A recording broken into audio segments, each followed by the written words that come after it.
What's up, everybody, and welcome to the Early Edge. It's Christmas Eve, but the Early Edge, of course, is here with you because, well, it's Sunday, and we've got 9 games of NFL to talk about. We've got the Sunday night football game to talk about. We're going to cover each and every game, all our favorite picks. We're going to bring in the props, the picks from the prop show on Friday. Some of Emery's picks, of course, some of Maestro's picks, Proppy's picks, everybody's picks, including mine. Speaking of, let's look at Friday's recap screen. Again, this is Friday's recap screen, Saturday and Sunday. That'll be presented to you tomorrow. I hit that Georgia Tech play, super contrarian there. So that felt good. Danny Brasco has been super sharp. All full disclosure here, he went 2 for 2. I actually put in the other side of that yesterday. That's why it's not on this recap screen, because this is the Friday-Saturday recap. Oh, it's Friday-Saturday recap. Well, I put in a play on SportsLine, but it wasn't on the Friday show. That's why it's not on here. So I missed that one. Danny's been super sharp. Chip 1 for 2, Dave 1 for 2. Not a bad recap screen. We're going to try to do better on this Sunday. And speaking of the days of the week, let's just take a look at the holiday week schedule, because I'm sure that's important to everybody. Everybody wants to know where we're going to be, particularly on Christmas. Well, I can tell you where I'm going to be. I'm going to be in this chair at 10 a.m. tomorrow for the Early Edge. We're going to cover that 3-game slate. We're going to cover anything going on in the sports world tomorrow on the Early Edge at 10 o'clock. We don't miss Christmas. We don't miss any day, really. Tuesday, we are going to have, well, you saw the schedule there. We're going to have the Early Edge and really all our regular programming, Wednesday, Thursday, Friday, even New Year's Eve, we will have the NFL Kickoff show. All right, we got scheduling out of the way. Let's bring in the star of the show. We're a little shorthanded today. Expected. It's Christmas Eve, people traveling for the holidays, but I'm fortunate because I got one of the guys. Maestro, how you doing today? I'm doing great, Sia. Want to send out a get well soon to Proppy, who's a little bit under the weather. Want to say Merry Christmas to everyone out there who is celebrating. Let's dive into it. All right, yeah, let's dive into it. Let's get started. I mean, listen, maybe this show will go quicker than most because it's just the two of us, but I'll tell you what, if you're in the chat and you have a question specifically on this Sunday slate, early slate, late slate, Sunday night, whether it's a prop or a side, feel free to put it in there. And by the way, feel free to hit the like button while you're at. That's always super helpful. Let's talk, Larry, Colts Falcons. This is a pretty interesting game because I don't think anybody really knows where these teams stand. I think it's a little surprising that the Falcons are a 3-point favorite. I might have put this at 2.5. I might have put it at maybe closer to a pick 'em. I think a lot of people are expecting a little bit more from the skill players. Taylor Heineke is going to be playing in this one, but Bijan Robinson, Kyle Pitts, Drake London, they seem to be what people are focused on. And by people, I'm talking Dave Richard, because he has Drake London over 53.5 receiving yards. I like that play. I'll say this. When Taylor Heineke's in the game, he does spread it pretty thin. I think with Taylor Heineke in the game, I think the target share for Drake London is in that 22% range. I expect it to tick a little higher in this game, so I don't mind this prop at all. And Larry, before I kick it to you, I want to let you know Emery is on the Colts +3 in this game. That's probably where I would land. Where would you land? Again, we've got a 44.5 point total. Falcons favored by 3 at home. Well, first, I wanted to support what Dave was saying. These are the last 4 home games for Drake London: 172, 91, 125, and 78 yards receiving. And you have to feel that Taylor Heineke is going to get him the ball as well, if not better, than Desmond Ridder. And maybe he cuts down on the turnovers. Only 1 turnover in 2.5 games. They gave Desmond Ridder every single chance, and that interception was just inexcusable to lose to the Panthers. But I'm on the other side, not at 3. I wouldn't bet it at 3, but I did bet Falcons -1 earlier in the week. It's up on SportsLine. I thought Michael Pitt was going to be out. Then I was scared. I'm hoping he's okay, but I was scared, that he was going to play and make a big impact. And now he's out again. But the key for Atlanta is you get Onyemata back on the D-line. You get Bud Dupree back. You get one of the offensive linemen back, although not both of them. And it's their season. It is their entire season at home. They are still not out of it, despite how badly they've played. But I'm with you. I can't lay a full field goal with this Falcons team, but I did like it at 1. I think Taylor Heineke, that's the right move. And what's interesting about Taylor Heineke, me as a Commanders fan, I can tell you, he does like to target his number 1 receiver. We don't see that with Sam Howell and Terry McLaurin, but we certainly saw it when Taylor Heineke was in the games. I mean, he played pretty much more than half the season last year for Washington, and Terry McLaurin was a heavy target of his. So you would think a guy like Drake London would be a number one target. Maybe that target share approaches 30%. So, and I like those home road splits. And we do have this sort of manicured environment in Atlanta. Weather not a huge factor across really any of these games, but anytime you're in a dome in December, late December at that, it's certainly going to help. Larry, speaking of late December, let's get better news for Mike M. He says, I'm sick too, but hopefully Sia and Maestro can help me make money and feel better. I hope so too. I'm looking to bounce back. I was 0 for 2 on SportsLine yesterday. For full disclosure, I had the Georgia Tech play on Friday. I had the Rams play on Thursday. So, I mean, it's not a terrible sample size over the last couple of days, but I'm looking to bounce back. Mike M., I hope you bounce back. And Jeremy White, what a professional transition from the chat. He says, Seahawks -3. Seems like easy money. Well, that's our next game, Jeremy White. Seahawks -3 at the Titans. Over under here, 42. Again, all these odds powered by BetMGM. We've got a promo from BetMGM that we're going to talk about in just a second. PropStar's not here today, but he's got DK Metcalf over 62.5 receiving yards. I believe this has gone up quite a bit since he put this one out on SportsLine. Larry, it's really hard for me to look away from DK Metcalf. Frankly, I was going to be on DK Metcalf. I was also going to be on Kenneth Walker props. The only thing that was holding me back was just the idea that I'm not 100% sure that Walker is going to be playing the full game because of his shoulder injury. I'm like 80% sure, but I'm not 100% sure. And that's what's holding me back. But you know as well as anybody, this defense for the Titans, part of the reason it got gashed last week by Houston was because they just started losing more and more players as the game went along.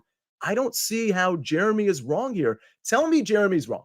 Convince me that the Titans with Ryan Tannehill, who I don't hate, by the way, is the proper play. I can't see it because I'm on the other side. I laid the field goal with Seattle. I mean, excuse me, you even saw some 3.5s show up in the marketplace briefly. Ryan Tannehill, but where is his head at? You know, benched, they're moving on from him, and now all of a sudden they have to go back to him. There were some comments that he made early in the season that kind of put some question into, you know, how focused he was on the rest of the season. Maybe understandably so. When you lose your job, they give it to the kid Levis. So we'll see how dialed in he is. But it's that Titans defense that's already bad and missing so many key guys in the secondary and up front. That I just don't see how they're going to stop DK Metcalf in particular. I'm on that prop as well. It's one of my 13 picks that are live at SportsLine. DK Metcalf over receiving yards. But I don't see how they're going to stop Seattle. And that was I think a season-changing moment for them last week. Geno Smith looked amazing in practice this week. I mean, I'm not buying into Pete Carroll saying it, but the other reports were that he looked like he did a few weeks ago, you know, when he diced up the Cowboys. That's very interesting news because I think a lot of people aren't aware of those beat reporters' information. And they're like, hey, is Geno healthy? Is he going to be okay? I don't listen. I'm kind of shocked at myself that I didn't make this an official play. I really like your play, Larry. And what's really interesting, by the way, about your plays on SportsLine and your plays on the shows, you notice how over the last few weeks, you'll have like a few show picks and you'll go like 1 for 3 on them. But then on the SportsLine picks, you're like 9 for 10. That's been a thing with you, right? Like you're crushing it across the board, but it just so happens the SportsLine picks are hitting at such a huge rate. It's been a good season, knock on wood. But last night was another example. Bills team total over 26.5. I thought we got there with the touchdown with Khalil Shakir, but then they overrule it. Was his knee up? Was it not? But, you know, that's how betting goes. Yeah, that is how betting goes. And by the way, speaking of Larry's SportsLine picks, they're not always all on the show. A lot of our picks are just on SportsLine. Some are on the show. We do have that promo going. It's 60% off the annual plan. Again, not quarterly plan, annual plan. The promo code for that is winners. Literally go to sportsline.com/join, type in the promo code winners. You get 60% off the annual plan. And for those of you that are new, this is not a site that just supplies picks. It goes over every single sport from NASCAR to UFC to NFL, NHL, NBA, you name the sport, but it's a lot about the data, the DFS picks, and the sports betting picks behind everything at SportsLine. So everybody go to that and type in winners as your promo code. I will point out from the prop show, EC has a pick in this game too. He's got Jason Myers over 1.5 field goals at -115. I'm not the field goal expert, but he's been pretty good at these from what I recall. So that's probably going to be a beneficial pick for everybody as well. Now, the next game, a little more excitement, a little bit of a higher total here at BetMGM. We've got a 47.5 point total. Lions favored by 3 walking into Minnesota. Larry, you've got an official pick in this game. Before I even kick it to you, because we've got an official picks from Prop Stars and Dave Richard from the Prop Show and from SportsLine as well. It seems like the sharp side is probably to take the Vikings here, right? Oh, for sure. I mean, this was 3.5. Now you're seeing 2.5s in the market. It's been all sharps all week on the Vikings. I like them at +3 just because of the matchup with Jared Goff. I think he's number 29 against the blitz in his PFF grade. He's number 1 when not blitzed. And we know Brian Flores is going to blitz off the bus. 50% of the time he's going to be looking at blitzes. They've lost 5 straight in Minnesota. So I think it does set up well for a tight game that should go down to the wire. It's going to be a great game. I actually have 2 other plays up on the site in this game if you want to get to those. I wouldn't mind that at all. Go ahead. Okay, well, one of them is an under on Josh Reynolds, just because Jameson Williams is getting so much more usage now. When you talk about Amon-Ra St. Brown and Sam Laporta, and now Jameson Williams getting 7 targets, I don't think there's a lot to go around. So I went under on Josh Reynolds receiving yards. But my official play for the show, it's a defensive prop. These are 26 and 14 after we hit one last night. Ifeatu Melifonwu, I have to make sure I am pronouncing his name correctly. The safety for the Lions. Yeah, Ifeatu Melifonwu.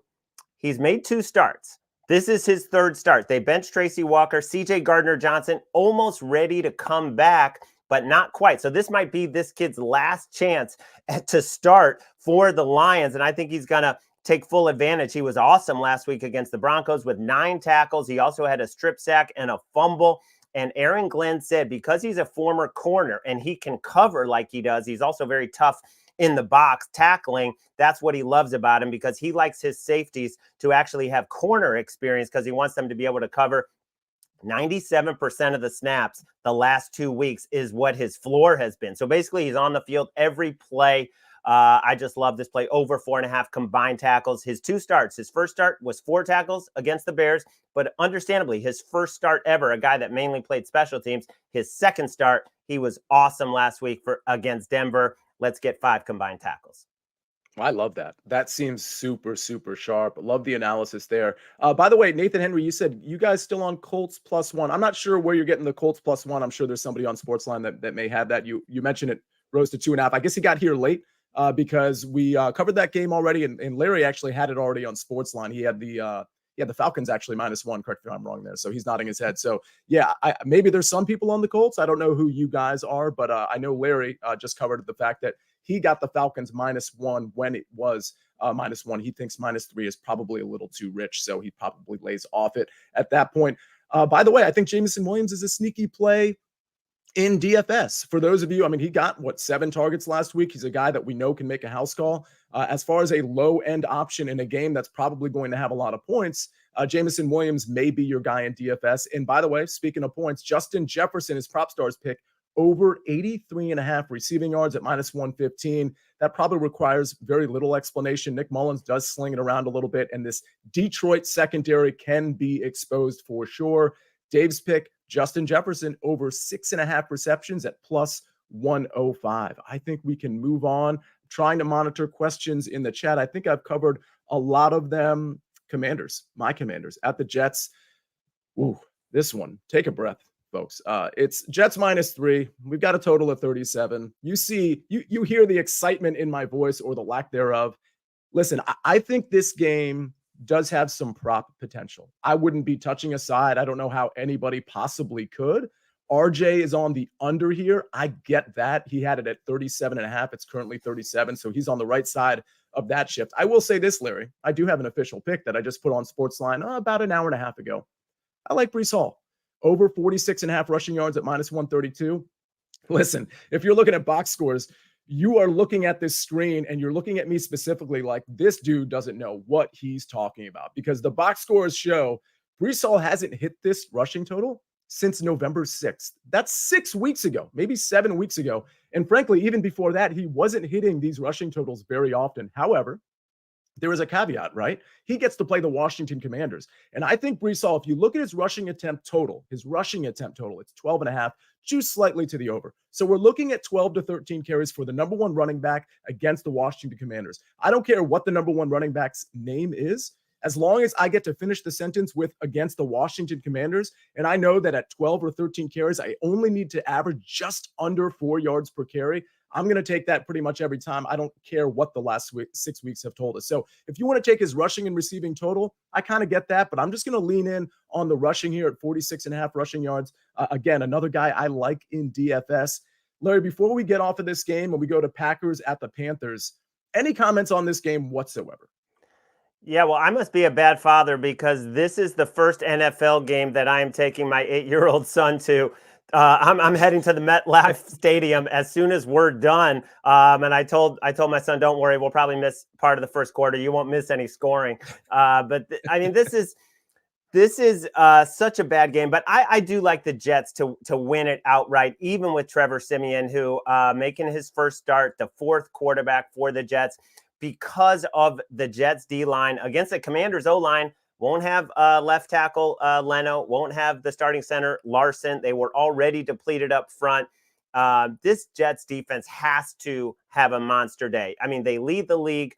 Sam Howell leads the league in interceptions and sacks taken. You have a Jets secondary that's been great, but has not had a lot of interceptions. These guys are licking their chops like today is the day. So I think it is going to be like 17-13 Jets, something like that. And the Jets getting to 17 would be a big accomplishment. But if you can't get to 17 against this Commanders defense, 28 plus in 5 straight weeks since they traded away arguably their 2 best pass rushers. I do like the Jets. I like that I'll have a betting interest while my son and I take this in person. Yeah, those 2 pass rushers. How about their new atmosphere? One in Chicago playing really well and one on the best team in the NFL, Chase Young at San Francisco. But by the way, let's get this show going so we can get to this game so you can see the lack of scoring, Maestro. That's going to be super exciting. A little bit of sarcasm there, but that's really cool that you're taking your son to the game here. We had a couple of questions trying to locate. Oh, okay. Sia, what would you play Breece Hall rushing yards up to? You mentioned the number 50.5. I probably would play it up to 50.5, and I don't think I'd play it any higher than that. I don't think Breadman, Steve, if it's gotten that high, let me know. I didn't know it had gotten that high. If it has at your book, shop around if you can. I would play it at 50.5. I wouldn't go any higher than that. At that point, you're just losing way too much value on a number of 46.5. I think it was actually a shorter number earlier in the week. All right, let's move on to Packers minus 3.5 at the Panthers. We see at BetMGM this number moving around a little bit. Packers were -4 favorites. It's down to -3.5. And this total has kicked up a little bit from that 36 range to 38.5. Very interesting. Maestro, you've got an official pick here, but I'm going to go over everybody else's official picks first real quick. I just want to mention RJ has the under again in this game. Packers, Panthers under 36.5. Just note that this line has moved up to 38.5. So if you haven't bet this already, maybe just exercise a little bit of caution. Try to shop your lines. Try to get it near that 38 number if you can. Dave's pick, he's got Jordan Love under 33.5 pass attempts at -117. And Dave also has Chuba Hubbard over 71.5 rushing yards. I can tell you about Chuba Hubbard. I've jammed him in my DFS lines because I think he presents so much value at a price tag on DraftKings of $5,700. And Maestro, I tend to think you agree with me because your prop involves Chuba Hubbard as well. Yeah, it does. Chuba Hubbard over 16.5 carries, 22 plus carries in 3 straight since the coaching change. The Panthers know that's how you attack Green Bay anyway, especially with Jair Alexander back for Green Bay. Chuba Hubbard running the ball is their best offense. So I'm seeing some 17.5s in the market. I don't mind that at plus money. Again, 22 plus in 3 straight. And the Packers opponents are averaging 30.5 rush attempts. And we've seen Miles Sanders, get downgraded to a very sparse role. But Sia, this line move has been pretty dramatic. We saw 5.5, 6 early in the week, but no Christian Watson, no Jaden Reed. Wicks will go. A.J. Dillon will go. Jair Alexander will go. But missing, 2 of your top 3 receivers, I think, is the reason for the line move. Yeah, that makes sense. It's a really good point. Jaden, listen, Dontavian, I looked at Dontavian Wicks props probably a little too late. If everybody recalls, I was on Dontavian Wicks, and Larry, you recall too, because it was 2 weeks ago. It was a night game before anybody knew who Dontavian Wicks was. I had an over on his receiving yards. It was just a terrible game from Jordan Love. He couldn't really hit anything, including Wicks. And then Wicks ended up getting injured later in the game. He comes back, and you know what's funny, Larry? Last week I had a Romeo Dobbs prop that also didn't hit because Dontavian Wicks completely showed out and put Dobbs really on the sideline. So again, another play for DFS. I'm jamming in Hubbard. I'm jamming in Dontavian Wicks. Unfortunately, when it comes to Dontavian Wicks' prop, even before Jaden Reed had been ruled out, Wicks' prop had really shot up, and you kind of lost the value there. So I don't think we can really bet that. Larry, go ahead. Yeah, one thing I was looking at in this game was Aaron Jones receiving. But I got burned last night because James Cook had been such a big part of the Bills' receiving game. It didn't happen for me last night. That was a prop I lost on SportsLine. So I'm a little bit gun shy, and I always have proppy in my head telling me running back catches or receiving yards is the most, the shakiest type of prop that you can make because of the way the games play out. You cannot count on running back receptions, but with those two receivers down, I was thinking Aaron Jones, who was very involved as a pass catcher last week, and with A.J. Dillon back, that Aaron Jones is going to be heavily involved in the passing game. That's something I was looking at. I don't know what your take. It was about 20.5 receiving yards. Yeah, John Duncan was just in the chat asking about that and referencing the 20.5 number. I do like it. I mean, I do think it's a little finicky with the running back receiving yards game to game. There's so many sort of contingency factors here in terms of the running back on the field. Do they have to stay in and block? And, how fast is the linebacker, getting out to the running back in the flat, things of that nature it's just kind of hard to anticipate. But to your point, I do like this. I was going to play Aaron Jones, just his rushing and receiving prop. And frankly, I was going to play him a lot in DFS as a contrarian play at 6,400. But with A.J. Dillon active, I don't know what that split's going to look like. But I do think, to your point, Larry, Aaron Jones is going to be on the field quite a bit. Somebody complimenting your background, they said they didn't know you were a Jacksonville Jaguars fan. Are you a Jaguars fan? Well, this also goes back to my son. The first school he attended, their name was the Jaguars, and they sent him a Jaguars teddy bear when he was like 5. And since then, we've just been all about the Jaguars. Absolutely love that. By the way, somebody in the chat, because I'm not looking at it, tell me how many likes we have. I bet you it's not super high, but we have a good amount of people watching. Everybody hit the like button, but I want to task somebody with actually looking at YouTube, seeing how many likes we have, and let's try to get that thing up. Okay, Browns -3 at the Texans. This is the last of the 6 games on the early slate. The over-under here is 40. We know it's Case Keenum playing for the Texans. They pulled off the win against the depleted Tennessee Titans. Listen, I'll be honest. I thought the Titans were going to run away with that thing, and they were running away with it until they weren't. Browns -3 looks really appealing here. I got this on the SportsLine app at -2.5. I believe I put it in Friday or Saturday morning at that 2.5 number, -120. I don't know that I love it at 3. I mean, it's one of those situations where I'd buy the half a point if I absolutely had to. I don't hate 3 either. I just think if you watch that game against the Titans, the Titans defense was super depleted. And Case Keenum, yes, he's at home, but he's up against a much, much better defense. And frankly, Keenum had an okay game last week if you look at the box score, but he got away with a couple of throws that he shouldn't have gotten away with from a being picked off standpoint. And I just think Cleveland is going to take advantage of this. I think it's a really good spot for Cleveland. We know Joe Flacco's been throwing the ball a ton. He can turn it over here and there, but he's been throwing it around. And this Houston Texans defense, the secondary in particular, can be picked apart. So when you factor in what Flacco has been doing, but more importantly, what this Cleveland defense can do to a non-CJ Stroud-led Houston Texans without Tank Dell and with Nico Collins that may be a little bit more banged up than people are letting on, I really like the Browns here at -2.5. So that's my official play. Before we get to the afternoon games, Larry, any thoughts on this game whatsoever? Yeah, I bet it at 2.5. I used it in all my contests, so I need it in a big way. Will Anderson is out for the Texans, which is huge. Blake Cashman, the linebacker, is out. Of course, CJ Stroud is out. You talked about Case Keenum, 4 or 5 turnover-worthy plays against the Titans, and again, got very, very fortunate in that game. So, yeah, I think it's a great spot for the Browns, for Joe Flacco. The Browns defense has not been good on the road, but I think this is a spot against Case Keenum where they are going to show out. So, yeah, I like it a lot.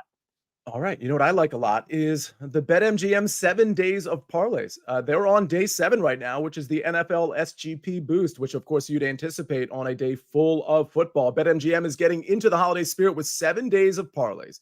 BetMGM account holders will receive an NFL parlay boost token to use on select parlays and SGPs. Here's how to get it. Just go to the 7 days of parlays page on the BetMGM app or website and claim your daily reward and receive parlay boost tokens each day during the promo. Happy holidays from BetMGM.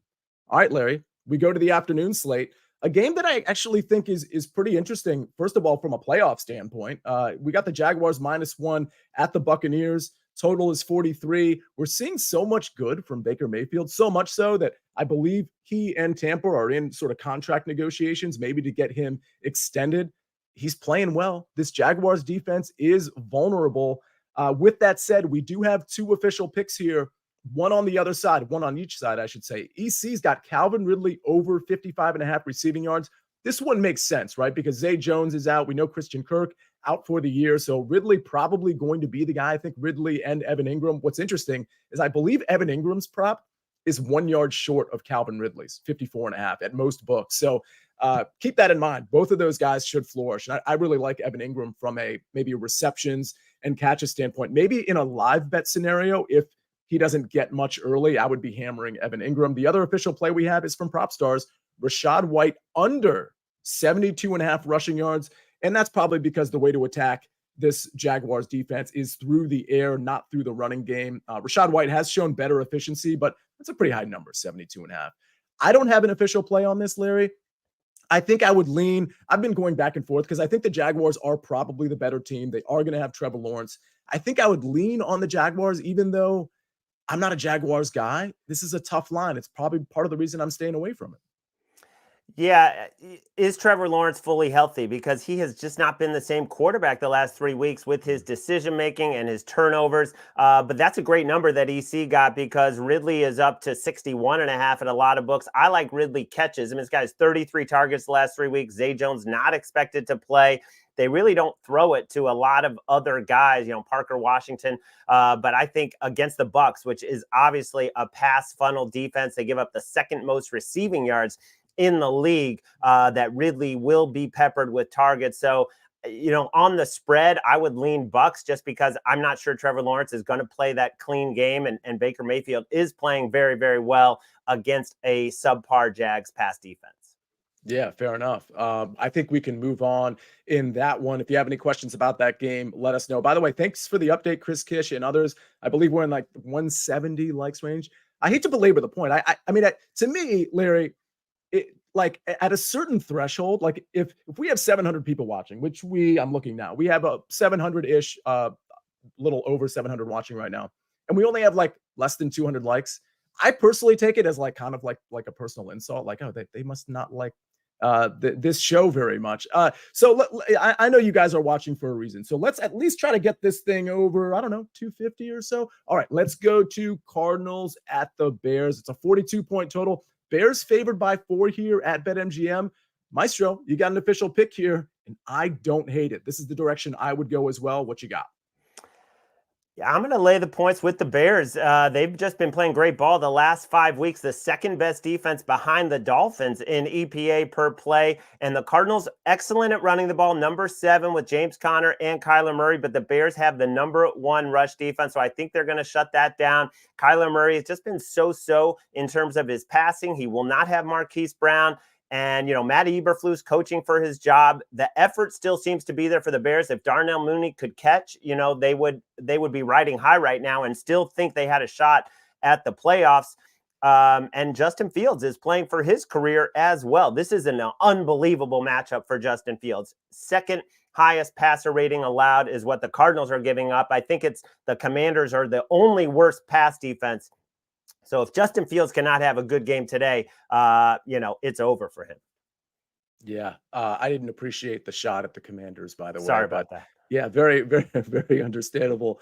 PropStars, he has a pick in this game, and it's Justin Fields intensive. It's Justin Fields over 262.5 passing and rushing yards at -115. For all the reasons Larry just said, I absolutely love that. And by the way, this Bears defense truly is formidable. I can't believe they lost the game against the Browns last week. They had full control through basically 2.5, almost 3 quarters, and somehow managed to give that up late. I mean, that's what bad teams do. Not that the Bears are a horrible team, but they are not a winning organization yet. But this Bears team, everybody, if you're a Chicago Bears fan, watch out. Because I think whether it's Justin Fields next year or somebody that they draft, I think they're starting to build something that is playoff viable year to year. So I think you have a lot to look forward to. All right, let's go to the next game. Again, we'll take questions in the chat. David says, condense this show. Yeah, no, definitely not. We got to get through all our picks in all the games. David, we pride ourselves on actually providing some analysis. You can't do that by doing a 20-minute show when you're doing a full slate of NFL games. So thank you, but no. Okay, Cowboys at Dolphins. Dolphins -1 at BetMGM. This line has bounced around a little bit. I think it hit 2, maybe even 2.5, and then bounced back down. So this one is fluctuating a little bit, 48.5 point total. I've got a pick here that I put in. Let's see, it must have been on Tuesday. No, it would have been Wednesday when this prop actually came out. And I think it's down to like 33.5, 32.5. I have Tua Tagovailoa's under pass attempts of 34.5. Again, I put this on the app and I think I mentioned it on the Wednesday show. And about literally an hour later, it went down to 33.5 in some places and 32.5 in other places. I'm not saying I moved the market. I mean, maybe it's possible. We have a lot of people that are, big bettors that watch this show, like maybe their bets move the market. But the point is, this is at 32.5 in some places. And if it is, I don't think you can take it there. At 33.5, I think you're kind of on the line of still capturing some value. For the record, he has gone over 34.5, 1 out of the last 6 games. So what I think is confusing to some people is when they say, oh, I have under 34.5 pass attempts, I think they think I'm predicting like a bad game from Tua. I'm not really predicting one way or the other. I think he can be very efficient. What I'm betting against here is the volume. We know when you attack Dallas, you're likely going to attack them predominantly through the running game. Raheem Mostert, David Achane, likely to have some pretty good games. Again, I just don't see volume coming from Tua in this one. So I've got his under 34.5 pass attempts. I see ball control a little bit more than people expect on both sides of the ball. I think this still could touch the total of 48.5. It could still surpass the total, and we could still have Tua with only 29 pass attempts, 31, 32 pass attempts. So that's what I'm looking at. EC's got an official pick on this game. He's got Dak Prescott over 36.5 pass attempts. That makes a little bit more sense to me because I don't know that we've seen Tony Pollard's efficiency. Rico Dowdle's been a little bit more efficient, but the long story short here is if Dallas wins this game, it's likely through the air. If Miami wins this game, it's likely through the air, but also through the running game. A little bit more ball control likely on that Miami side, especially knowing what Dallas succumbed to last week. Larry, this is a big game. Any thoughts on this one way or the other? Yes, I do have some thoughts on this one. Tyreek Hill expected to play, which is massive, obviously. I need to check Hankins' status. Maybe somebody in the chat can fill me in on that. But the Cowboys' run defense, not the same without him. The Cowboys getting gashed on the ground last week. Was it the flu? Was it Hankins being out? Was it just the Buffalo scheme? But one thing I want to look at, and it does pair well with your prop, is Raheem Mostert to score. I mean, the guy scored 18 touchdowns already, and the prices are all over the market. I'm seeing as low as even money all the way up to like -190 on Raheem Mostert to score a touchdown. If you can get that closer to, -115, -120, Raheem Mostert gets the ball down there. He can also score as a receiver, as we know. But I just think that's where the Cowboys are vulnerable, and that plays with your prop as well. Steven Ruiz says, anyone else screaming at this Galatasaray match? I wonder if Buckets or Martin Green had an official pick on that play. Steven, clarify, or maybe that was just your making that pick. 0-0 still, you say. I will say this to the condense the show comment. By the way, Bodie McBoats, that was a really funny comment you had in the chat. But Larry, one thing I've heard. This is an aside before we get to Sunday Night Football, because I do want to touch on the Patriots-Broncos game real quick. There are some people that have reached out to me specifically, but also like tagged SportsLine on some tweets where they are actually developing their own process betting wise because of what they've learned. In this case, the tweet I'm referencing is actually accrediting Martin Green and Buckets, but I've got plenty of people up. I think it's Proparchy who has tweeted out to me saying he's sort of like followed my analysis and developed his own process. And there's a lot of people that are learning from the dialogue we have that is behind the picks themselves. So if that's for you and you want to learn and you want to create your own process, that's great. And if you don't, that's okay too, because you can listen to our analysis and you can either discard it or you can buy into it and make the picks. But I do want to say that we are watching And we are recognizing that there are people that have been watching this show for 2-3 years and are starting, and other shows too. It's not just our show maybe, but I know they're giving us credit for it, for whatever that's worth. And they're developing their own process. They're making their own picks. So Steven Ruiz says, yeah, I have Gallup first goal in a 0-0 match almost 80 minutes in. So I guess that was his pick. So hopefully that comes in for you. You got 10 minutes and probably like 30 minutes of stoppage time, because who knows what the rules of soccer are. But Larry, I think it's time to get to Sunday Night Football. Oh, go ahead. No, I just wanted to confirm that Hankins is out and Tyron Smith is out. So those are two big blows for the Cowboys. Yeah, and we know there's some offensive line injuries across the Dolphins offensive line as well, right? Yeah, they're also banged up front. So yeah, we'll see. We'll see what happens. I don't have a side in that game at all. The only thing I'm looking at right now is Mostert. Yeah, and I'll tell you what, I would lean towards the under there. Maybe before we get to kickoff, we see this total go up even more because these are such sexy teams. So usually when you want to take an under, you can kind of wait till right before kickoff, because a lot of that public money is going to shoot to the over. Granted, there's some sharp money that could shoot to the under here, but if this thing touches like 50, I'm on the under there. Not that 50 is necessarily like a key number, but I'm probably on the under even at 48.5. So, all right, let's go to Sunday Night Football real quick. We don't have a Sunday night game tonight. It's Christmas Eve. We're going to make sure everybody has time to spend with their families. Hopefully you all will be watching football and managing spending time with your families. An absolute assault on Christmas, by the way, with all of these football games on Christmas and Christmas Eve. With that said, I think the Broncos minus 7.5 is a bit much here, Larry. Your take on this? I know the Patriots aren't very good, but they have established themselves a little bit, at least on offense, behind Zeke, behind some good play from Bailey Zappi. The receivers relatively healthy. Demario Douglas back. I believe Devontae Parker is healthy. I think Hunter Henry is out for this game. With all that said, 7.5 seems like a little much to me. What's your take on this game?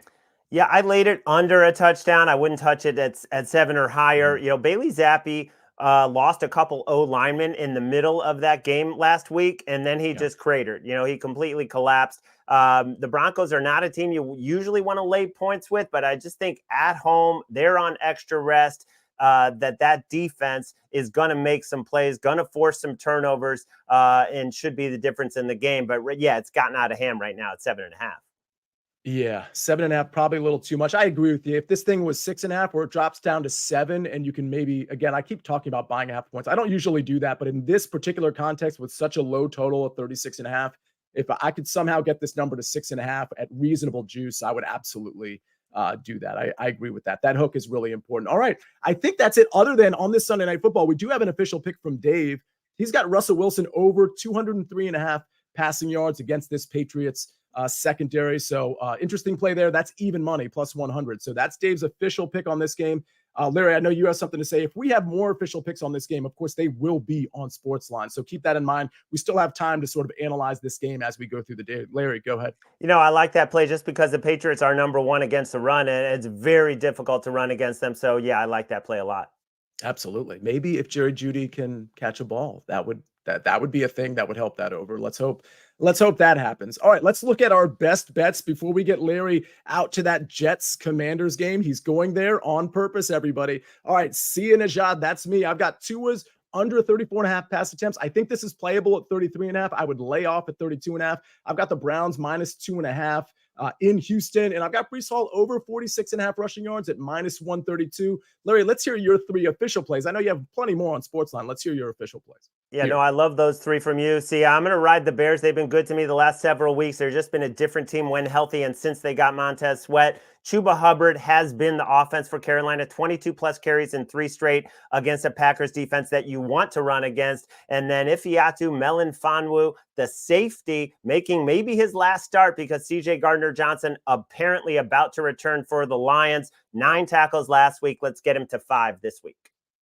You know, less courageous people wouldn't even have that prop for the show because they'd be like, I don't want to mess this name up. But you have gone to it at least 3 times, maybe 4. And I think you pronounced it right at least 3 out of 4 times, if not 4 out of 4. So credit to you. Not an easy name to pronounce. Dave Richard, that's an easy name to pronounce. I won't go through the picks here, but you see it on the screen. If you feel like you need to take a screenshot, that's a pretty good strategy. You see Proppy's picks, RJ's picks. Emery's got that Colts plus 3 pick and EC's 3 picks. A lot of these from the prop show, all of them from the SportsLine app.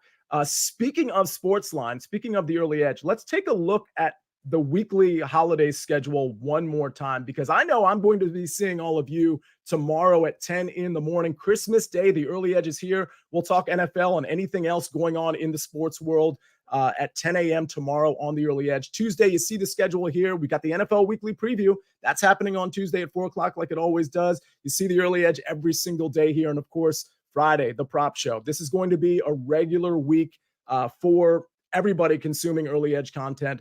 So make sure you are dialed in during this holiday week.